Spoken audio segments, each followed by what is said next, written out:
Bom, vamos começar aqui, pessoal. A gente vai falar sobre tecnologias nessa perspectiva, além do óbvio, tá? A gente vai ter uns combinadozinhos aqui, mas para começar, nós estamos em 2022, outubro, quase novembro.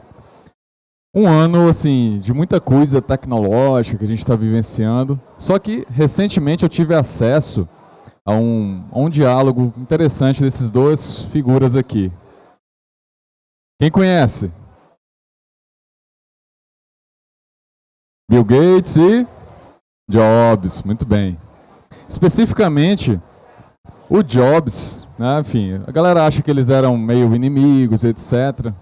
Mas o Jobs era um cara meio acelerado, né, assim, muito tal. Então, nesse dia aqui, nessa foto especificamente, o diálogo que eu vi ele é até muito recente até.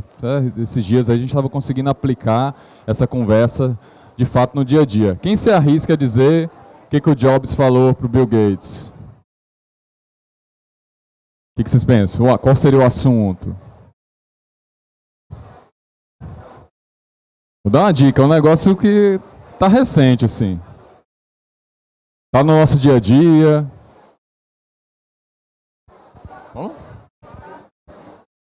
Nuvem?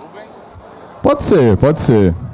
Mas a verdade é que o Bill Gates, aliás, o Jobs, chegou bem pertinho, né, como está na foto, para o Bill Gates, falou: bora, Bill!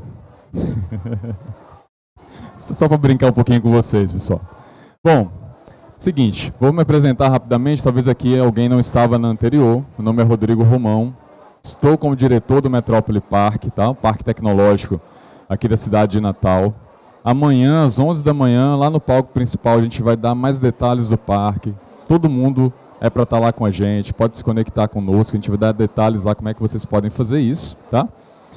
Enfim, curiosidades, sou um mineiro, mas já estou praticamente um potiguar, já estou 10 anos, um pouquinho mais já morando por aqui. Sou cruzeirense, voltei para a Série A, estou muito feliz. Gosto de praticar crossfit, mas o principal aqui é gostar da pauta de empreendedorismo e inovação. Então, durante a nossa palestra, a gente vai falar sobre uma questão além do óbvio, tá? Quem se lembra, quem conhece esse desenho animado aqui? Levanta a mão. Já sabe o que ele fala nesse momento aqui? Não conhece? É você que tem 19 anos, né? Eu entendo. É só para dizer, só porque o cara é careca, velho. É desse jeito. Mas chama Prazer Thundercats. Esse é o Lion. O Lion tem a espada justiceira que ela dava uma visão além do alcance. Aí ele colocava e falava, deve uma visão além do alcance. Ele viu o que ia acontecer. Então aqui na nossa brincadeira vai ser assim. Quando vocês verem esse selinho aqui, preste atenção. A gente vai falar em alguma coisa fora do convencional, fora do óbvio, tá? Então, apareceu ali além do óbvio, dá uma ligada. Se quiser registrar, fazer uma foto, alguma coisa, fiquem à vontade. Palestra para vocês aproveitarem. Bom, quem aqui já ouviu falar de metaverso? Já ouviu falar? Legal? Alguém se arrisca a explicar o que é? Tem um conceito bem claro? Mais ou menos, é só uma galera que bota um óculos lá e fica doido. Parece que tem outro mundo. Quem tem dúvidas sobre o metaverso? Eu tenho, um bocado. Então, assim, quando eu vejo uma reunião dessa, que eu tenho pessoas, assim, símbolos, pessoa coloca o que for, pessoa real, hologramas, videochamada, dentro do mesmo ambiente, tenho muitas dúvidas, tá? Então a gente vai tentar desmistificar um pouquinho, ou pelo menos analisar algumas tecnologias do metaverso a partir de uma visão não tão óbvia quanto o que falam por aí. Bom, eu começo dizendo assim, para a gente falar de metaverso, é importante pensar nesse movimento do mundo, tá? Tem um conceitozinho da física, que é a entropia, chamado grau de desordem, né, de um ambiente, né? E assim, é isso, o mundo está em constante mudança. Houve o tempo aí que todo mundo falava de um tal do mundo VUCA, aí agora todo mundo fala de um tal de mundo BUNNY. É mais ou menos a mesma coisa, só que alguém vai lá, bota uma palavra nova, né? Mas enfim, eles tentam fazer esses acrônimos para poder explicar o que de fato é, né? Então, em tese, a gente está num mundo frágil, principalmente redes sociais, etc. Acho que isso é muito perceptível. Um mundo ansioso, essa velocidade, parece que a gente está sempre atrás, né? Sempre tem alguma coisa a ser perseguida. Não linear, de uma hora para a noite surge uma pandemia, todo mundo vai trabalhar em casa, fábricas fecham, negócios abrem, uma não linearidade grande e muitas vezes incompreensível. Tá? Então, essa é uma forma que o pessoal tem muito falado aí. Quando você vê mundo Bunny, mundo VUCA e etc., é uma tentativa da gente explicar o que está acontecendo de forma mais recente. Mas fique calmo, não se desista, não faça como o Gil do Vigor, fiquem de boa, que vai dar tudo certo. Vou falar um pouquinho desse profissional Bunny, tá? Uma perspectiva aqui da escola Aerolito, vou trazer muitas coisas da Aerolito aqui para a nossa conversa. Tínhamos, pessoal, acho que até há muito tempo, isso não é nem questão de antes da pandemia, essa carreira linear. Eu entro para um estágio, eu sou um trainee, eu viro um funcionário, viro um gerente, viro um diretor, viro presidente e aí eu sou bem sucedido. Esse é um tipo de carreira que ainda existe, mas muito frágil, tá? Exatamente pela questão de como o mundo está não linear. Eu gosto mais de apostar nesse tipo de carreira. Talvez o começo seja até parecido. Todo mundo vai começar com um estágio, com uma oportunidade, com alguma coisa, vira um trainee, vira um funcionário, mas aí entra a sacada do GoRN, que é trabalhar em empreendedorismo, inovação. Dentro da organização eu viro intraempreendedor. E aí eu posso ir para qualquer lugar, exatamente para qualquer lugar. Bom dia, meu amigo. Valeu. Bom, então a gente vai falar assim, perspectivas de tecnologias no futuro, ok? Mas antes de falar do futuro, acho que é importante a gente falar um pouquinho da pré-história, tá? Quem já passou por isso aqui na vida? Levanta a mão para eu ver. Ei, era chato, viu? Eu lembro, como se fosse hoje. 2002 foi o primeiro salário que eu ganhei na vida, era um cheque pré-datado. R$120, meio salário mínimo, aí eu fui para a fila, e aí tinha que esperar chegar a minha vez, porque todo mundo ia até o caixa, tinha que trocar, fazer ali. Lembro bem, quando chegou na minha vez, veio uma senhorinha maravilhosa, cheia de pérola, com uma ruma de boleto, passou na minha frente porque era prioridade, e aí ela ficou lá 1 hora para ser atendida, e quando chegou a minha vez, o caixa botou a plaquinha que era hora do almoço. Então, isso me traumatizou de alguma forma. O João devia estar aqui, para ele pensar o que era isso. O João era um outro que estava aqui, que era psicólogo. Mas, pessoal, isso aqui vocês veem muito hoje em dia. É comum ver, talvez, em alguns aspectos, mas no nosso dia a dia. Deixa eu fazer outra pergunta. Quem aqui foi ao banco no último mês? Quem aqui, nesse último mês, mandou receber um Pix? Então, por maioria de votos, eu poderia dizer que isso aqui não existe mais. Mas por que não existe mais? Até antes de eu falar disso. Quando eu estava lá na fila, eu me sentia igual a esse panda. Era um cliente panda. Todo mundo era tratado igual. Eu não tinha cara, não tinha face, não tinha segmento. O cara só me enxergava como mais um panda entrando dentro do banco. E na hora que eu fosse me atender, ele botava a placa do almoço, eu que esperasse. Mas isso aqui tem algo além do óbvio, tá? Que foi exatamente uma galera que se perguntou: Rodrigo, quando você foi lá a primeira vez pegar um cheque pré-datado e trocar para pegar o seu primeiro salário, você queria estar na fila? Quem aqui já foi para a fila? Gosta de estar na fila? Não. Você está na fila porque você quer alguma coisa. No meu caso lá era meu dinheiro, salário. Então, eu ficava na fila, me submetia àquilo, porque não tinha uma outra forma de fazer. Aí alguém chegou e falou: pô, será que o cara ele quer realmente ficar na fila ou tem alguma forma de eu tirar a agência, de eu tirar a fila, de eu só facilitar de uma forma que ele recebe e envia dinheiro da forma mais facilitada possível. Então, o que está além do óbvio? Tem sempre alguém observando o usuário. Então o cara está nervoso porque está na fila, porque o computador não deu certo, alguma coisa. Era eu lá na hora que eu fui ser atendido, alguém passou na minha frente, quando eu ia ser atendido, a pessoa foi para o almoço. Então, talvez eu não fizesse isso, mas internamente minha cabeça estava fazendo. Então tem alguém que estava de fora olhando. Pô, esse cara aí, se eu der ele entregar algum valor, que ele não precise mais passar por essa fila, eu tenho certeza que ele sai daquele banco e vem para cá. Foi mais ou menos o que essa galera fez. Isso aqui é só para dar uma ampliação para vocês das oportunidades que estão por aí. Essa é muito básica, não tem muito a ver com metaverso, nada do tipo. Mas é só para vocês verem por que está se surgindo essa ideia do metaverso com essa visão para o que ainda vai vir. Então tem muita coisa além das obviedades. E aí a gente vai tentar aprofundar um pouquinho aqui nesse tal metaverso. Quem aqui iria a um evento como esse? Levanta a mão. Ó, a galera aí tá a fim de ir para o metaverso, de fato. Mas o que vai ser necessário para, de fato, isso seja disseminado, né, pessoal? Acho que essa é a grande pergunta. Tem muita gente que é resistente, e aí eu mostro muito esse vídeo. Tá? Esse vídeo é o seguinte: Fórmula 1, 1981, Fórmula 1, 2019, um pit stop. Não vou falar nada, só observem esse quadro e esse quadro, que vocês vão entender do que eu estou falando.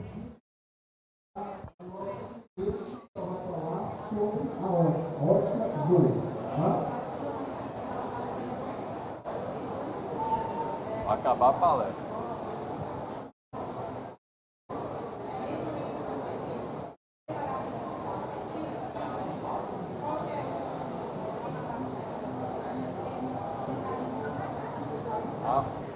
Foi. Não dá uma agonia, né? A gente não consegue mais nem esperar, né?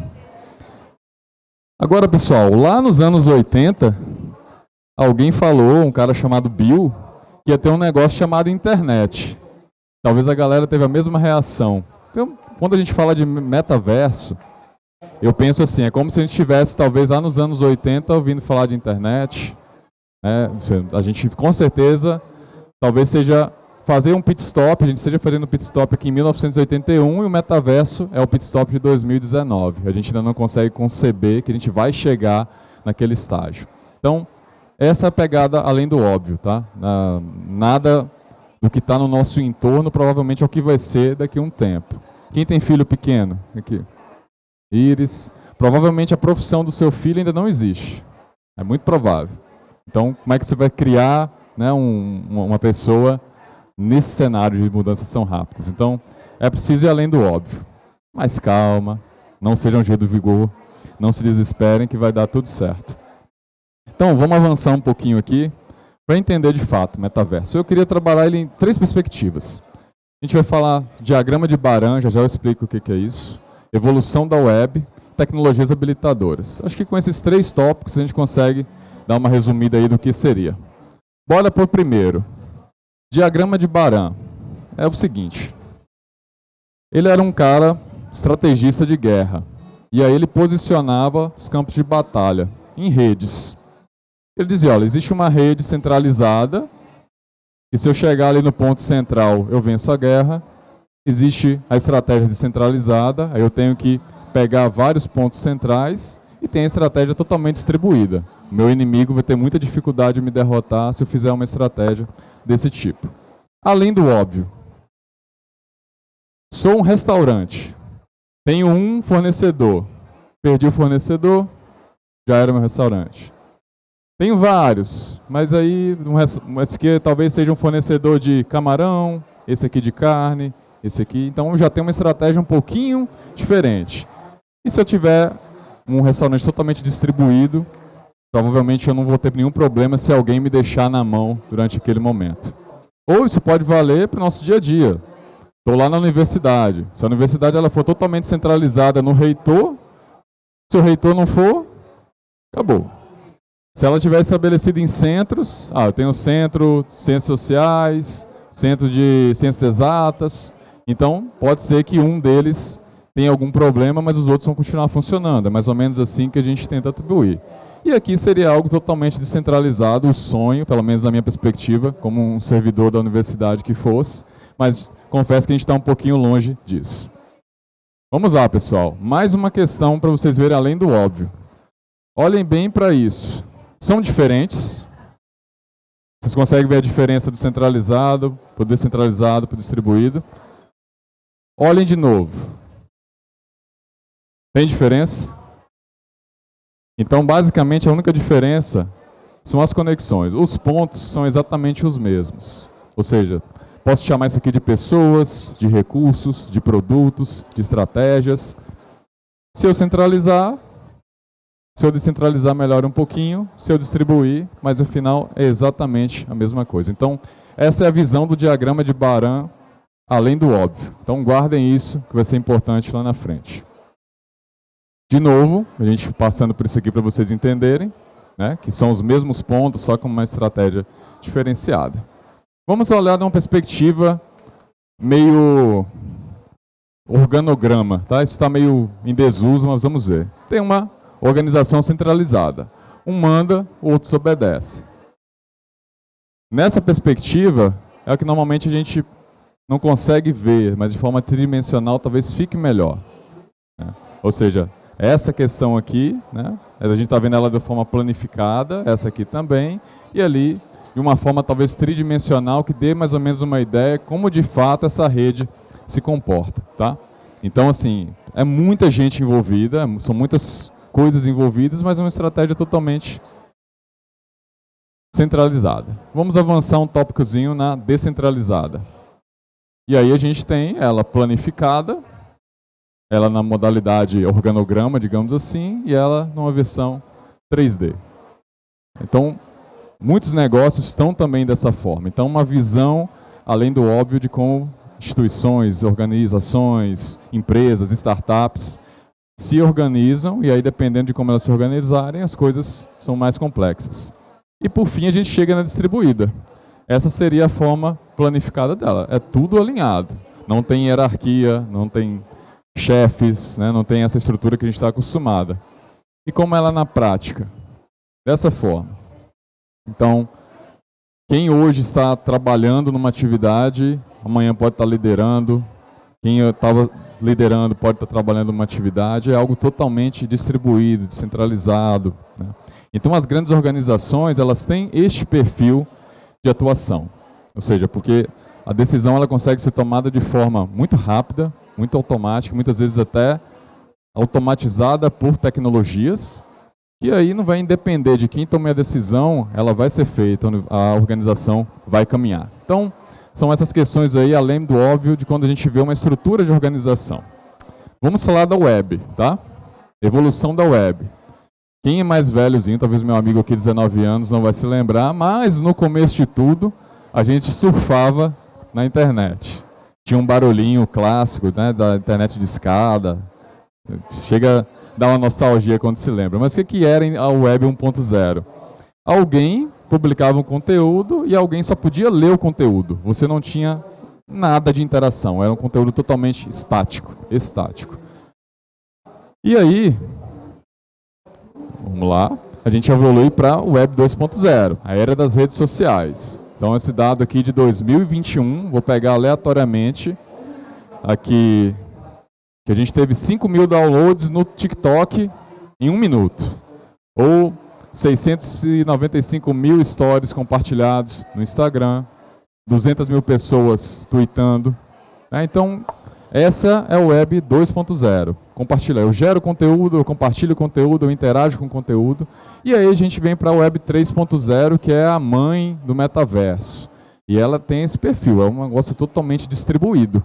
Por isso a gente viu lá o diagrama de Baran. Tem este comportamento. Eu começo um núcleo que sai para cá, ele começa um outro, o outro vai. E a coisa é totalmente descentralizada, pessoal. Então, a aposta no metaverso, ele precisa ser na Web 3.0 por causa dessa capacidade. E aí, além do óbvio, né, é que a gente seria mais ou menos assim. A web seria essa, um cara faz o conteúdo, o resto só lê.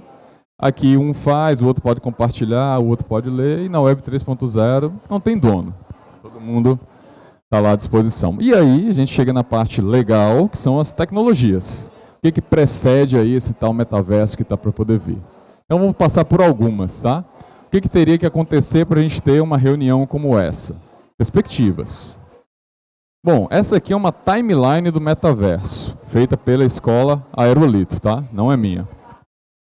Só a título de curiosidade, o tema metaverso, ele surgiu aqui em 1992, num conto, né, num livro chamado Snow Crash. Aí existia lá a ideia do metaverso, mas a escola Aerolito atribui que Foi em 1933, talvez tenha saído o primeiro conto que, na verdade, idealizava algo que hoje a gente poderia chamar de metaverso. Então, tem uma série de coisas que aconteceram.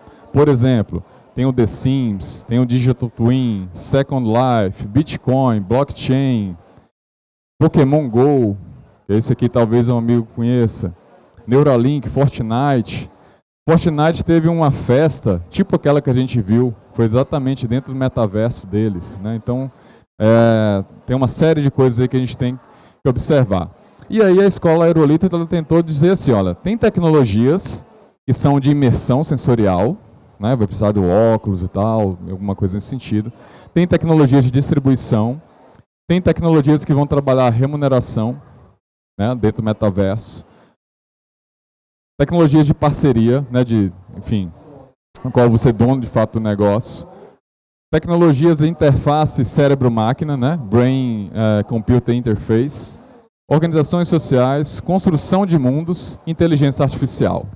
E aí, aquele outro quadro, vejam que são cores, né? Eles pegaram cada uma daqueles fatos acontecidos e atribuíram a ele ser sensorial, ser distribuição, modelo de remuneração, construção de mundos e etc. Né? Então, hoje um dos que está mais em voga é o Microsoft Mesh, que é desse ano. É o metaverso da Microsoft.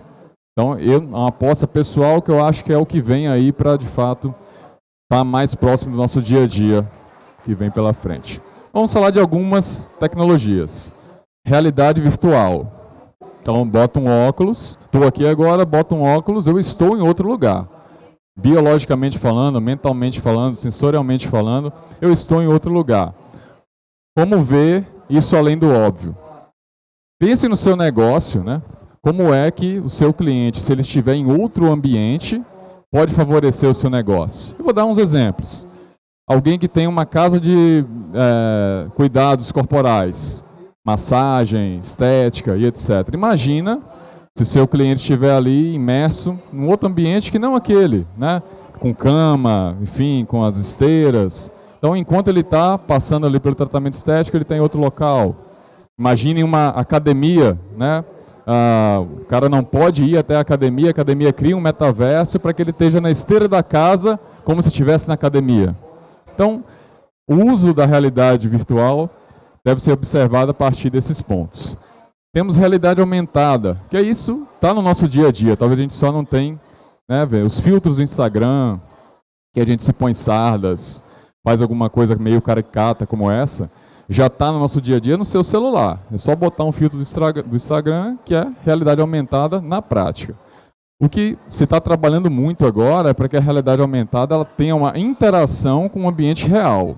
Isso ainda está um pouco complexo de ser desenvolvido, mas a partir do momento que você conseguir projetar uma pessoa que ela vai estar sentada nessa cadeira, de fato, aí eu acho que a gente está realmente chegando num ponto que não voltaria mais atrás. É uma tecnologia bem avançada. Hoje, né, se você pegar um Pokémon Go, ele vai estar dentro daquele vidro lá. Então não faz muito sentido. Mas pode chegar algum momento que a tecnologia vai conseguir se identificar com o próprio ambiente. Dê uma olhada nesse quadro aqui.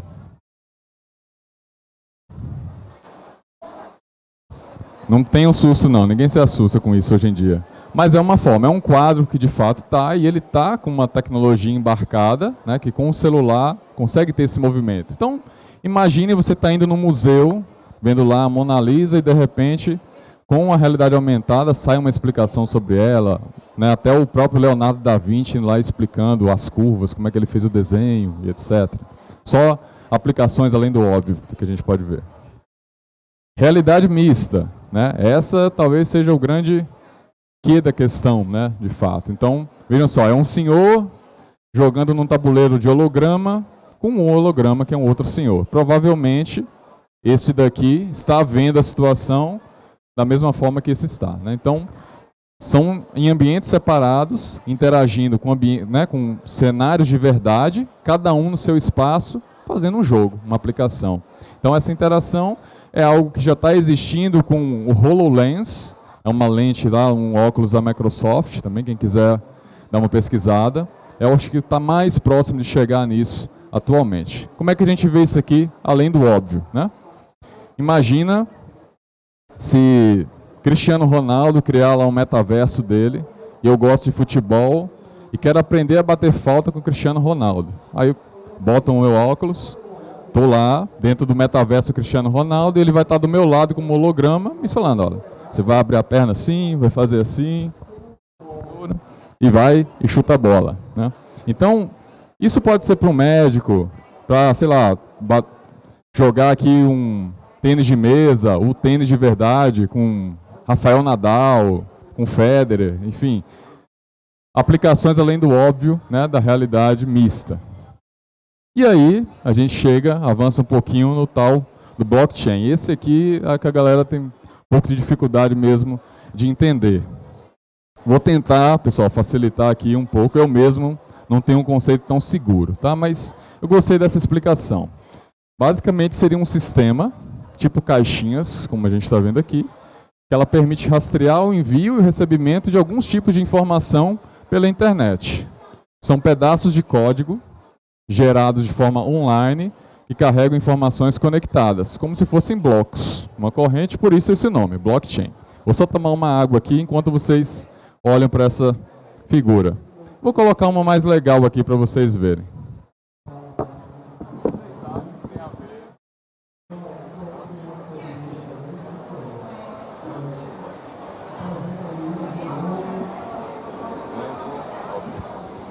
Bom, eu escolhi um trem, não foi para ser mineiro não, mas poderia até ser. Mas acho que é uma forma da gente conseguir entender. Vamos imaginar, pessoal, aí é viajar mesmo, tá? Vamos imaginar um brinquedo, né, de trilho de trem como esse, que está espalhado pelo mundo todo, o mundo todo. Norte a sul, todos os continentes, a gente tem uma linha de trem que está conectada, de brinquedo. Cada trenzinho desse pequeno, ele pode carregar uma informação, só que ele está fora do trilho. Para ele entrar no trilho, ele tem que passar por uma validação de outros trens que já estão no trilho. E aí, se ele chegar lá com uma informação, ó, eu sou o trem Romão, estou aqui com essa informação. Aí tem Iris e Kleber são outros trens que vão analisar se a minha informação procede. Se elas validarem, eu sou um trem que entra naquele trilho. E aí eu assumo uma nova informação que vai ter o código deles também. Então é difícil, a questão do blockchain de quebrar é essa. Todo bloco novo que entra, todo trenzinho novo que entra no trilho, ele tem um código próprio e ele recebe o código de quem trouxe ele para a rede também. Então é muito difícil de quebrar, né? E aí dentro desse universo 3.0, né, que tudo é distribuído, disseminado, somente uma tecnologia segura como essa vai permitir que a gente tenha o ambiente que tem, né? Então, o além do óbvio poderia talvez trazer alguma coisa do nosso dia a dia que faça mais sentido. Quem aqui já foi num cartório fazer um registro de firma? Levanta a mão. Outra coisa chata, né? Outra coisa é assim como a fila do banco. A gente ainda existe, pessoal. Ainda tem, né, em algumas situações a gente precisa fazer isso. Mas pensem só, o blockchain meio que seria os cartórios. Só que assim, hoje o cartório tem toda uma questão de você poder ser um cartório, pagar, né, enfim. É uma coisa que não está distribuída, vamos dizer assim. O blockchain ele meio que teria isso. Toda transação que vai existir é como se eu fosse lá no cartório e reconhecesse firma. Só que quem reconhece a firma não é o cartório, são os outros blocos que estão dentro da blockchain, fazendo qualquer coisa que seja. Então é mais ou menos assim que seria essa tecnologia, para a gente ver ela um pouquinho além do óbvio, né? Vejam, o que vocês têm que entender aqui é como é que uma rede distribuída, sem alguém que manda, pode dar vazão para novos negócios, né? Então, somos lá uma incubadora que não tem edital. A própria rede dos incubados vão dizer quem se incuba não incuba. Só dando um exemplo bem doido assim, para a gente tentar massificar isso para o nosso dia a dia. Será que a gente consegue fazer isso, conseguiria aplicar? É mais ou menos isso que o blockchain permitiria fazer. E aí um outro ponto também que tem dentro do metaverso é o tal do NFT, o Non-Fungible Token, né? E aí muita gente acha, é os macaquinhos do Neymar. Não, a tecnologia não é isso. Isso talvez é o que deixou ela um pouquinho mais popular, né? Mas o que está além do óbvio disso aqui? É o seguinte, pessoal, por que ele chama não fungível? Porque diferente, por exemplo, de uma moeda, uma nota, ninguém anda hoje com dinheiro, mas até um pouco tempo a gente andava. Ela é fungível pelo seguinte: se eu tenho R$50 e compro algo de R$5, eu troco aquela nota com um produto que custa 5 e me entregam outros R$45, que aí eu posso fazer outra compra. Então, é um token que ele se quebra. E a diferença, exatamente, é que neste caso ele é não fungível. Não tem como eu comprar ou vender a orelha do macaquinho. É a figura como um todo. Ele é um ativo digital que ele não quebra. Ele não é fungível. Então, por isso, o preço que ele valer vai valer por ele todo, né? Não tem como eu estratificar aquilo em partes menores. É mais ou menos isso. Aí o pessoal fala, pô, o Neymar se quebrou aí porque ele perdeu 5 milhões quando ele comprou aqueles macaquinhos. É uma notícia de junho desse ano. Correto, realmente.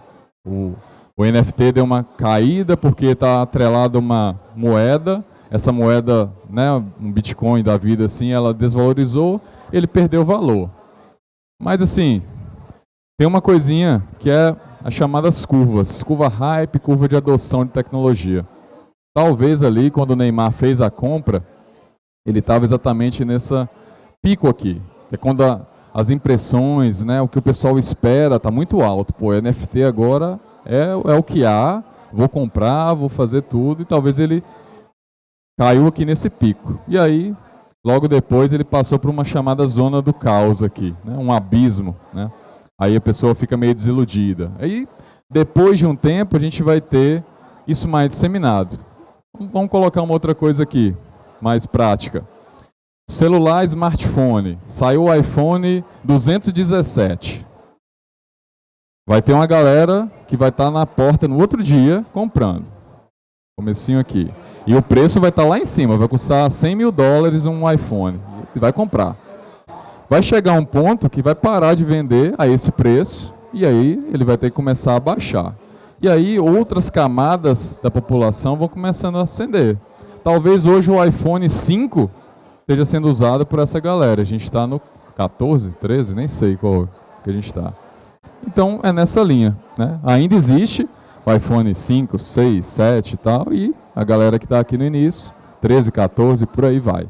Então, quando o Neymar ele quebrou lá, não sei se ele quebrou, porque recentemente, em outubro, ele acabou de lançar um metaverso próprio e uma coleção de NFTs próprios.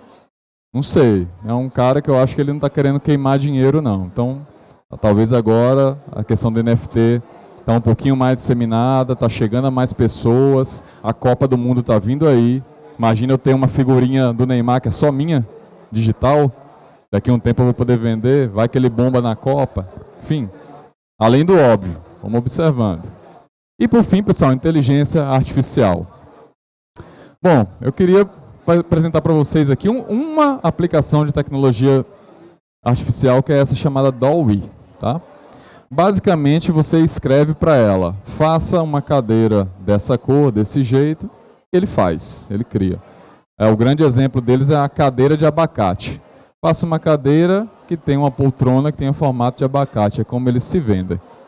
E assim, aí vamos brincar com isso aqui, tá lá no Metrópole Park. Essa aqui é a nossa equipe. Aí essa é uma logo nova que a gente lançou, esse é o time que está com a gente. Dentro do time tem esse carinha aqui chamado, o nome dele, Marcelo Pelicano.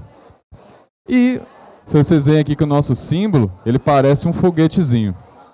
Aí a gente ficou, vamos fazer um pelicano astronauta? O que será que a tecnologia daria? E aí, essa inteligência artificial criou essa imagem aqui. Ou seja, a gente pegou uma ideia, vamos criar um pelicano dentro de uma espaçonave, foguete, alguma coisa, e a inteligência artificial leu o nosso comando escrito. Eu quero um pelicano vestido com roupa de astronauta. E aí saiu essa imagem. Então, tem muita coisa além do óbvio aqui, pessoal. Eu posso usar isso para design, para ter novas ideias, para brincar com meus alunos. Isso é o óbvio, né? Mas tem uma série de outras questões. Ou seja, Imagine o impacto disso, né, no nosso dia a dia. Eu tenho lá vários programadores dentro do meu time, eu sou uma empresa de TI. E daqui a um tempo vai ter uma inteligência artificial que eu chego para ela, faça aí um programa que tenha isso, isso, isso e aquilo. Ela faz. Né? Como é que vai ficar a atividade do desenvolvedor nesse sentido, né? Pensando assim, né? Imaginem estar num ambiente de realidade virtual, interagindo com uma inteligência artificial como aquela, e eu falo, crie o cenário do GoRN no metaverso. Ele faz tudo isso aqui de forma instantânea, né? Como é que a gente vai interagir nisso no nosso dia a dia, né? Ou seja, imagine que a gente estivesse aqui, quem estivesse em casa, estivesse sentado numa cadeira aqui como essa em forma de holograma, né? E a gente pudesse conversar, dialogar. Pode ser que isso venha pela frente, né? Essa realidade mista, né? Como é que a gente vai interagir com todos? Como é que uma rede blockchain, ou seja, que a própria rede se autovalide, né? Eliminando cartórios, eliminando bancos centrais, essa série de instituições aí que trazem um grande peso, né, para a nossa economia em termos de burocracia. Será que a gente vai ter moeda, dinheiro daqui para frente? Ou eu vou comprar um café dentro do GoRN, ele vai ser um ativo digital que eu vou poder vender lá na frente. No GoRN 2022 eu tenho um cafezinho que eu comprei lá que vale X bitcoins. Não sei, será que vem por isso aí? E como é que a inteligência artificial vai, de fato, aplicar a tudo isso? Tá, pessoal? Então, voltando, é por isso que eu aposto que essa carreira nossa daqui para frente, ela é não linear. Isso aqui, para mim, acho que já não existe. Temos que ser entre empreendedores que vamos nos relacionar com tudo isso que vem por aí. E aí eu brinco que a única previsão, né, que eu vou fazer aqui do tempo para vocês é que tem uma frente fria para carreiras lineares, a instabilidade. E assim, amanhã, pode ser amanhã de fato, daqui a alguns anos, daqui a 20 anos, quando for criada a nova profissão do filho de vocês, que ainda nem existe, a gente vai ser algum profissional de tecnologia que entende de outra área, de gestão, de medicina, de odontologia, enfim. Mas, por outro lado também, eu aposto muito assim, que não adianta a gente ser totalmente digital sem ser humano. Então, é importante que a gente tenha essa atenção a nossos valores e identidades próprias humanas. Criatividade, inventividade, inovação, criação, cooperação, né? São atributos aí que, por mais tecnológico que seja algo, a gente não consegue, de fato, implementar. Era isso que eu tinha para apresentar para vocês. Se tiverem que conversar, tirar uma dúvida, estou aqui à disposição. Obrigado aí pela atenção de todos.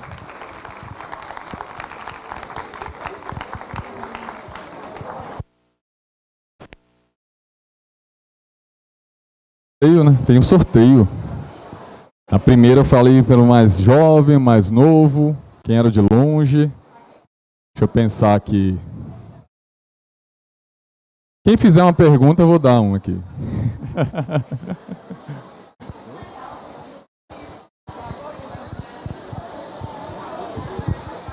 Eu queria saber como é que a gente poderia colocar a realidade aumentada e a mista na educação. Boa questão. Como é que é seu nome? Neide. Pegue uma, Neide, por favor. Pessoal, pergunta da Neide. Como é que a gente pode colocar a realidade mista e aumentada dentro da educação? E fico até um pouco tranquilo de falar disso recentemente por estar numa cooperação com um parceiro lá do Senac, o Renato, e ele é um educador de tecnologia, de fato. Então, vou dar um exemplo do que está vivenciando lá, né, na experiência com eles, que é para a área de odontologia. Hoje, alguns odontólogos, enfim, dentistas, né, que estão trabalhando lá nesse curso que o Senac está oferecendo, ele já consegue levar numa TV assim, exatamente a projeção, né, por realidade de fato, do próprio paciente. Então ele diz, ó, aqui está a projeção do seu dente que eu vou operar, o canal que eu vou fazer, a percepção da recuperação, como é que você vai se sentir, que tipo de sensação você vai poder ter, e o paciente ele consegue ver, visualizar de fato a cirurgia meio que sendo feita, de alguma forma também imersiva, né? E essa seria mais talvez uma questão virtual, né, dele conseguir realmente se se projetar estando ali. Ele vai ter a sensação de sentar na cadeira, né, de estar com a boca aberta, de vir um motorzinho, alguma coisa que traga a ideia, que traga um conforto melhor para o paciente. Então isso está sendo trabalhado. Na questão da realidade mista, tenho visto muito assim, a realidade mista talvez seja um pouco complexo ainda, eu acho. Pelo menos assim, na educação de fato, mas vai aqui uma ideia, tá? Eu penso assim muito na questão dos ambientes físicos de fato de educação. Se não faz muito mais sentido, talvez, eu conseguir estudar em Harvard sem precisar me deslocar para os Estados Unidos. Mas daqui eu ter a mesma experiência de estar lá a partir de algum conteúdo de realidade. Então, eu aposto muito nisso. Uma outra que eu acho que talvez seja provável. A gente vai ter o que no final desse ano? A Copa do Mundo. Aí a galera aqui conhece o Arena das Dunas. Todo mundo conhece. Imaginem assistir um jogo da Copa lá no Catar, projetado lá na Arena das Dunas, por realidade mista aumentada. Aí eu acho que isso aí pode ser que venha. O que a gente precisa para isso? Uma boa internet, 5G, essas conexões que estão chegando por aí, para dar velocidade no tempo. Obrigado pela pergunta. Ora. Tem que ser no microfone. Eu queria saber como é que faz para poder unir a tecnologia com o trabalho manual artesanal, sem que esse trabalho artesanal perca a originalidade. Juntar as duas coisas, a tecnologia e o manual. Bom, pessoal, a pergunta delas é, por exemplo, sou um artesão e meu trabalho é totalmente manual. O valor do meu trabalho está exatamente nessa questão, no carinho, no cuidado, né? Sou uma cafeteria, eu entrego para o cliente o café, tal. Como é que eu misturaria a realidade, né, enfim, virtual ou alguma tecnologia com isso? Especificamente nessa questão do metaverso, eu penso muito assim, é você criar uma experiência, uma camada, sabe? Tipo assim, você tem uma possibilidade de que a pessoa entre ali num metaverso em que ela vai ver ou até fazer junto com você uma bijuteria, algum material artesanal que ela depois vai querer comprar. Ah, eu queria um vaso para minha sala. Iris estava montando a sala dela que é um vaso. Aí imagina a Iris indo para o metaverso, senta lá com um artesão, mas eu acho que eu queria assim e tal, e vai modelando meio ghost, meio aquela coisa. Isso vai dar uma camada de experiência maior para ela do que ela só ver, talvez, na foto do vaso. E aí isso a convença melhor. Eu aposto em algo nesse sentido. Uma experiência, por exemplo, de um café. Imagina você, vou comprar um café da XPTO cafeteria. E aí ela cria um ambiente no qual eu vejo o grão sendo colhido, moído, preparado, assado. E aí a gente tem uma ideia de que vem até experiências sensoriais mesmo, você conseguir no metaverso sentir o cheiro, uma ideia do sabor e um gosto, e aquilo criar uma camada de convencimento para você ir até lá. É uma outra coisa que não tão artesanal assim, mas de alguma forma a entrega só é feita ali, é um show, né?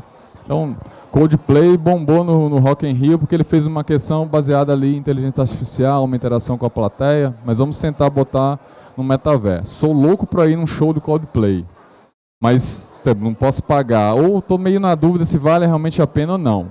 Eles criam um metaverso no qual eu consigo entrar e ver como é um show. Sabe? Pô, como é, eu estou lá em cima do palco com eles, vendo ali um show que está fazendo ao vivo, e aquilo é uma camada de experiência que me convence a ir para um show na vida real. Então eu acho que é por aí que a gente avançaria.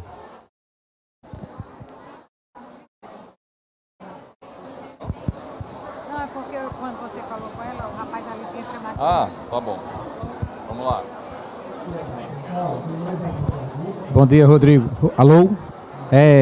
Eu li recentemente um artigo que falava dos efeitos de usar o óculos, a realidade, por muito tempo.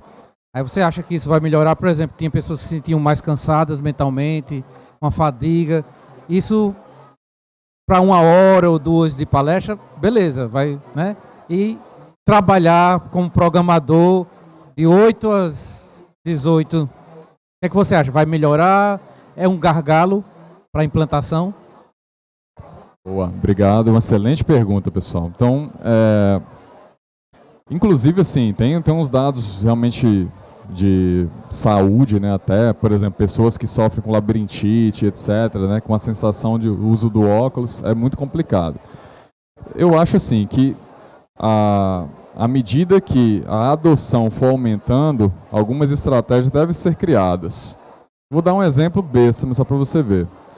Certamente tinha pessoas que, quando foram criados os smartphones, usavam e usam lanterninha. Gosto do lanterninha. Porque eu não quero ter experiência, me incomoda de alguma forma tal, mas em algum momento ela vai meio que saindo, talvez, né, do hype da situação ali, até talvez fique desinclusa, poderia usar essa palavra, e isso abre oportunidade para que pessoas criem soluções intermediárias, né? Um idoso talvez tenha muita dificuldade com um equipamento de última geração. Eu posso criar um que atenda aquele perfil específico. Agora, neste ponto, eu acredito muito que a gente vai ter cada vez mais devices bem acessíveis e confortáveis, né? Talvez, em vez de usar todo aquele óculos pesado, abafado, talvez seja um óculos normal, né? E aí, talvez com um botãozinho eu ligue, metaverso, desligue, mundo normal. Não sei, só ideias exatamente nesse ponto. O colega aqui que ele já tinha pedido. Atualmente a gente vive uma crise climática e uma crise energética. Então, vários estados e vários países ao redor do mundo estão restringindo o uso de energia. Como que essa limitação de infraestrutura pode retardar o avanço tecnológico de coisas como metaverso, blockchain, etc.? Excelente questão, né? O impacto dessas tecnologias do ponto de vista ambiental. É uma grande área de pesquisa hoje. Como é que eu crio, principalmente o cenário de computação de alto desempenho, geram muita energia, demanda muita energia, né? Para fazer a mineração do blockchain, o pessoal vai normalmente para as fazendas, né, locais em que a energia é barata, porque realmente o dispêndio é muito grande.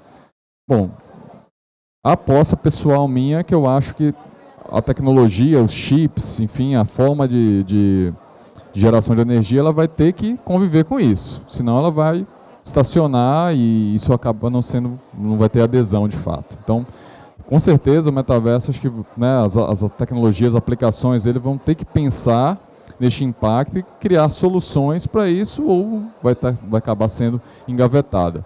Mas eu acho que especialmente na questão de componentes, né? Talvez achar novos materiais, novos métodos de produção que tratem melhor essa questão da energia. Tá aqui seu brinde. Você acha importante existir algum tipo de regulamento no desenvolvimento de tecnologias, principalmente como a inteligência artificial e para coisas como o metaverso? Cara, esse é um dos pontos. Por isso que eu acho que não é um negócio que se restringe a tecnologias. Eu vou dar um exemplo, uma pergunta, na verdade, que eu vou colocar, que eu não sei a resposta. Aquele pelicano que a gente colocou ali, ele foi criado por uma inteligência artificial. Quem é o dono? Eu que escrevi, o cara que fez a tecnologia, eu poderia estar usando aqui, será que ele não tem um direito autoral? Isso é uma linha pessoal do direito realmente pensar, né? Tem a questão de energia, tem uma série de coisas. Então, cara, eu acho assim, talvez no primeiro momento a coisa talvez vai ter que ser um pouco mais desburocratizada para você ver o impacto, né? E depois a gente acaba tendo. O que está acontecendo, por exemplo, com a LGPD, questão de dados e tal, né? A massificação foi tão grande que em algum momento alguém falou, pá, calma aí, a gente tem que pensar em alguma forma responsável de poder utilizar isso. Acho que faz sentido.